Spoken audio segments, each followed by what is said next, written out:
Islamic voice Kurigram YouTube চ্যানেলে আপনাদের সবাইকে স্বাগতম। বিসমিল্লাহির রহমানির রহিম। পরম করুণাময় অসীম দয়াবান আল্লাহর নামে।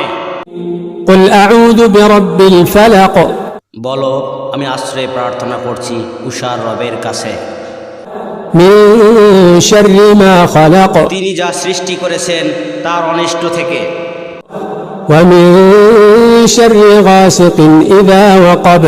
আর রাতের অনিষ্ট থেকে যখন তা গভীর হয়। ওয়া মিন শাররিন নাফাসাতি ফিল উকদ। আর গিরায় ফুৎকার দানকারী নারীদের অনিষ্ট থেকে। ওয়া মিন শাররি হাসিদিন ইযা হাসাদ। আর হিংসুকের অনিষ্ট থেকে যখন সে হিংসা করে। বন্ধুরা, ভিডিওটি ভালো লাগলে লাইক, কমেন্ট, সাবস্ক্রাইব করে উৎসাহিত করুন, যাতে পরবর্তীতে আপনাদের জন্য আরও ভালো ইসলামিক ভিডিও নিয়ে আসতে পারি। আল্লাহ হাফেজ।